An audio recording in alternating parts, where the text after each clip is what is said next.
Hi guys, this is going to be the tutorial that's going to show you how to make this jagged stitch.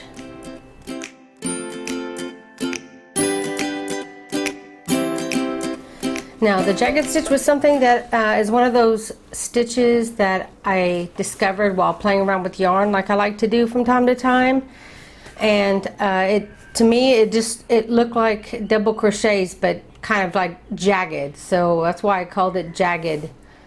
The Jagged Crochet Stitch was the best I could come up with.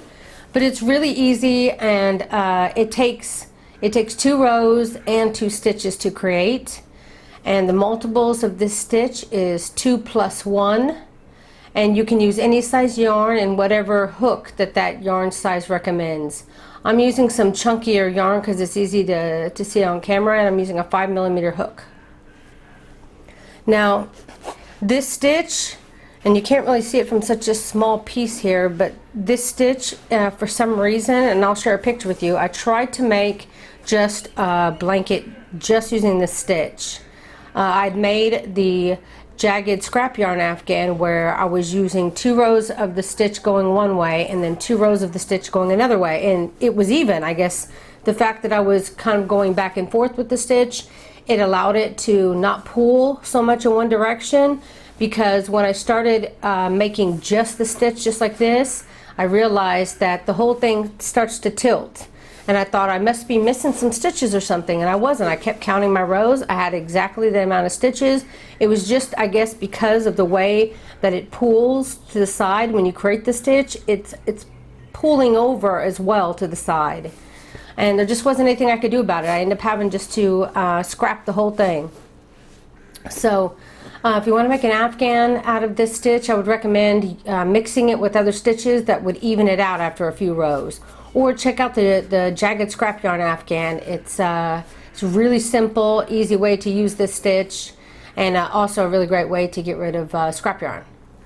Okay, so go ahead and grab your yarn and hook that you want to use, and we'll get started. Okay, I went ahead and chained 20. But the multiples of the stitch is 2 plus 1, so I'm going to go ahead and add 1 more, and then I'll be ready to begin row 1. Now for row 1, it's just going to be double crochets, because like I said, this stitch takes 2 rows and 2 stitches to create. So this is what I'm calling the prep row. Sorry for that honking outside, if you could hear that. So what you want to do is start your very first double crochet in the 3rd chain from the hook. So count 1, 2, 3, and in this 3rd chain from the hook you want to put your first double crochet. And then you're just going to do a regular double crochet in each stitch, each chain. So go down your chain, put 1 double crochet in each stitch, and I'll see you when you get to the end of your row. Okay, so at the end of my row, counting my ending chain 2 here, I have 20 stitches total. Now for the jagged stitch part of the stitch, you have your prep row here, so you're going to chain 2 and turn.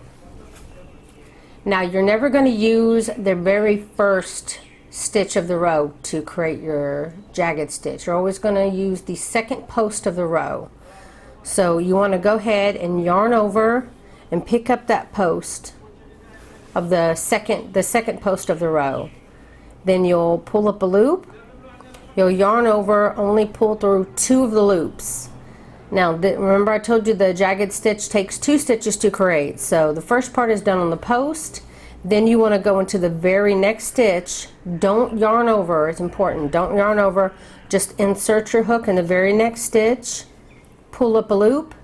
Now you have 3 loops on your hook, which you will treat just like a regular double crochet. So you'll yarn over, pull through 2, yarn over, pull through 2, and then very, very important, you want to chain 1. So this 2nd post here is part of the first jagged stitch. They take up these 2 stitches. So you're going to be using the next post to start your stitch. So you'll basically be working on every other post on your row. So you're going to pick up that following stitch, the post, Don't forget to yarn over first. So yarn over before you pick up the post, and you're starting off like a front post double crochet. So you only pull through 2 of them, and then you'll move over to the next stitch, insert your hook without yarning over, and just pull up a loop, 3 loops on your hook, pull through 2, pull through 2, and very important, chain 1. So you can see we use every other double crochet post to create our stitch. So again, the next post we used as part of our stitch, so we're going to skip over to the next, yarn over, grab up that post, pull up a loop, yarn over, only pull through 2 of the loops, insert your hook into the next stitch without yarning over, and you'll pull up a loop. 3 loops on your hook, pull through 2, pull through 2, chain 1. So you're skipping this one. It's not really skipping because it is part of your stitch. You're just going to move over. Remember, every other double crochet will be pulled forward. Don't forget to yarn over before you pick that post up. And don't forget to chain 1 when you're done. So I'm going to do this slower. You want to yarn over, pick up that post, then you'll pull through 2, insert your hook into the next stitch, pull up a loop, pull through 2, chain 1. The hardest thing that me and my pattern testers found is that you just have to remember, once you pick up that first loop and you pull through 2, not to yarn over here, but to go into the next stitch. You can look, this is part of the post, so this is my next stitch. And then you treat that like a regular double crochet and chain 1. That chain 1 is so important. Don't forget the chain 1. Yarn over, pick up the next post, pull through 2, go into the next stitch. And you can see this starting to form.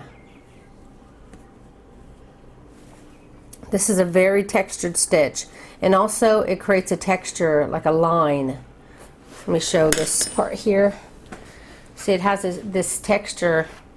That's the front part. Yeah, it is the front. This is the back part. See, it's very textured in the back. It creates these lines. This is the front of the stitch, and that's the back. If you check out the Jagged Scrap Yarn Afghan, you can really see the difference in texture. So you're going to continue that all the way to the end, and you should have 1 stitch left over at the end. So I have 2 double crochets and my chain space here on the end, which is what I should have, which is enough for me to finish doing 1 jagged crochet stitch, and then you want to double crochet in this very last chain 2 space. So this chain 2 space at the beginning will be essentially our double crochet on this end, and then we double crochet at the end here, so that will also be our double crochet. If you find that it's pulling a bit much here, especially when I was doing my main baby Afghan I was talking about, where I just used this stitch, I had on Jagged Crochet Stitch, where I was doing the actual Jagged Crochet Stitch like we just did, I'd actually start the row chaining 3. So maybe if you find it's pulling a bit too much here, instead of just chaining 2 before doing the actual Jagged Crochet Stitch, you can chain 3 here, and it will help that. That's entirely up to you. Some people crochet tighter than others.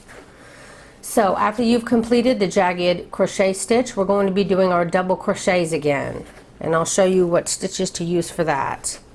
So go ahead and chain 2 and turn. Now the chain 2 here will count as the very first stitch, so you're going to be working into the first chain 1 space, and you want to use the front loop only. Let me get a little closer here. So you just need to pick up just this front loop. Wait, let me yarn over first because this is a double crochet. So yarn over, go in using just that front loop only. And then the next stitch is pretty easy. You can see it real good, go into it real good. It's kind of a big stitch. You'll go under both loops of those. So just go into that full stitch both loops and do a double crochet. Then again it brings you up to that chain one space, and again you're just going to grab up that first loop and do a double crochet. I originally did this because it's difficult to try to get both of the loops of that chain, so it's just easier to just get one of those loops. If you feel like you can go under both of them easier, then go for it, because it doesn't really change the pattern much. I mean, you'll get these little loops in front which kind of add a little bit of a texture, but it's not that big a deal. So like I said, it was just for the easiness of the pattern to use just the front loop only on the chain, so you don't have to try to dig in there and get both of them. And then of course the next stitch is super easy to find and put your hook under both, so I just went ahead and said go under both loops. So go ahead and continue this down the row, and I'll be right back. Getting to the end here, I have my chain 2 here. See, 1, 2 chains. That's my last stitch of the row.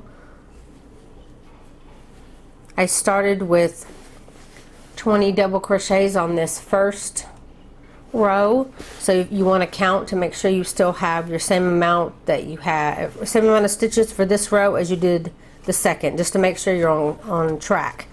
So 2, 4, 6, 8, 10, 12, 14, 16, 18, 20. So I'm good. So I can chain, and like I said, at this point if you want, you can chain 3 before doing the actual jagged crochet part of the stitch. It can help not pull so much, but it's up to you. So again, you won't use the very first double crochet of the row when doing the jagged stitch. You'll always use the second.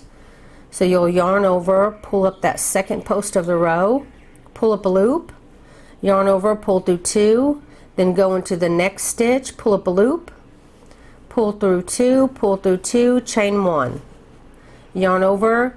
Remember, you'll be using every other post of the row because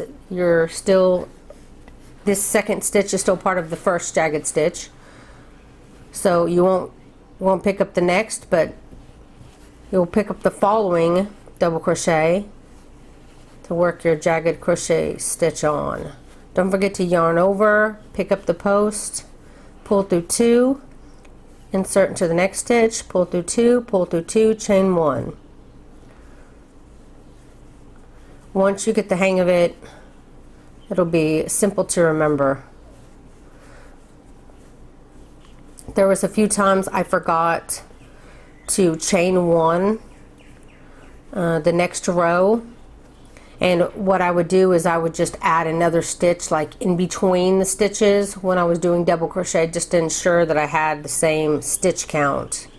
So it can be repaired if you do forget to chain 1, but it messes with the look a little bit, so I say only do that if you're almost at the end of the row, you know,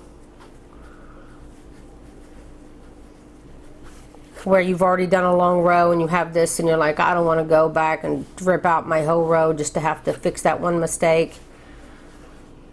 Don't forget to put the double crochet in this last one. So say here, if I'd missed putting a double crochet here and I had this big stitch touching this big stitch, I would just use the space in between to put that double crochet in that I should have used, that I should have had my chain 1 there to put it in, and I didn't, so I would just correct it that way. So it's not the end of the world if you do forget to chain 1 every so often, but really try not to forget, because it is part of the stitch count. So that's it, guys. I hope that you like this tutorial and that you'll give this stitch a try. It really is fun, and like I said, I have a Scrap Yarn Afghan out right now, but I plan on bringing a beanie out as well, that you can actually work this in the round, and it won't have that same sideways shrinkage like you do when you do it in a row without adding any other stitches. So I'll have that out for you in the next week or two. So that's it, guys. Thank you so very much for watching.